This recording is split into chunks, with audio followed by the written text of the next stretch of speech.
Today we're diving into a powerful, provocative, and often misunderstood strategy of generational wealth management known as buy, borrow, die. At its core, this strategy is not about day trading or risky ventures.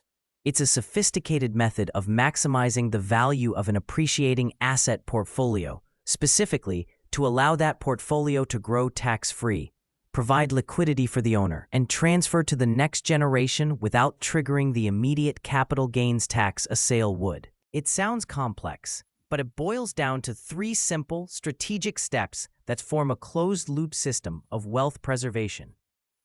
Let's break down each component. The first step, buy, is the engine of this entire strategy. It refers to acquiring and holding assets that are expected to grow significantly in value over a long period.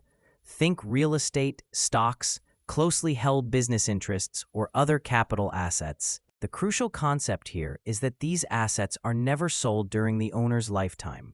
By deferring holding the assets, their appreciation remains unrealized.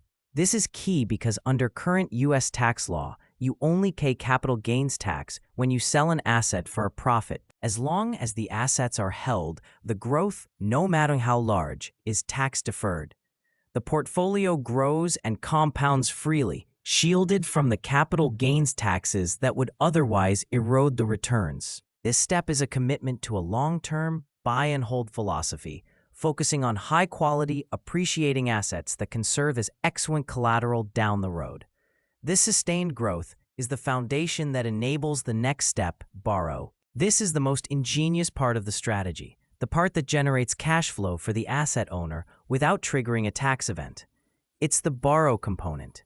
Even a billionaire needs cash to pay for living expenses, philanthropy, or new ventures. Instead of selling a portion of their highly appreciated portfolio, which would result in a capital gains tax bill, the asset owner takes out a non-recourse loan or a line of credit against their portfolio. How it works: the appreciated assets, the stocks or real estate, are used as collateral. Banks are typically willing to lend a substantial percentage, say 50 to 80% of the collateral's value. The tax advantage. Crucially, the IRS classifies a loan as debt, not as income.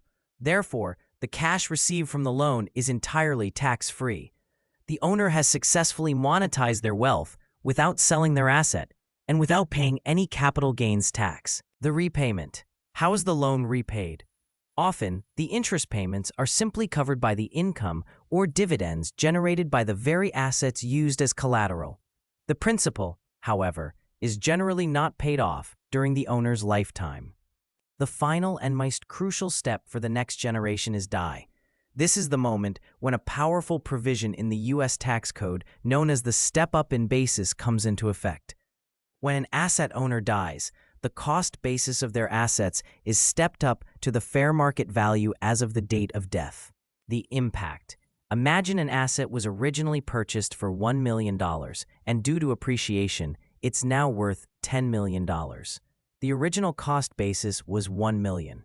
If the owner had sold it, they would have paid capital gains tax on the $9 million profit. The step-up. When the owner dies, the new cost basis for the inheritors is reset to the current $10 million market value. If the inheritors were to immediately sell the asset for $10 million, they would face little to no capital gains tax because their profit is zero. Sale price minus new cost basis. The loan. What about the outstanding loan? The debt is settled either by the estate or the inheritors, often by selling a portion of the stepped-up assets or using proceeds from a life insurance policy purchased specifically for this purpose. Either way, the inheritors receive the majority of the wealth, having maximized its value and minimized the tax burden along the way. The buy, borrow, die strategy, therefore, is a long-game plan for maximizing wealth retention. It is not tax evasion, it is tax avoidance through strategic use of legal tax provisions, specifically tax deferral on appreciation and the step-up in basis at death. It ensures assets appreciate tax-free, provides cash flow via tax-free loans, and transfers the vast majority of the portfolio's value, tax-advantaged, to the next generation. It is a testament to the power of holding appreciated assets and understanding the nuances of the tax code.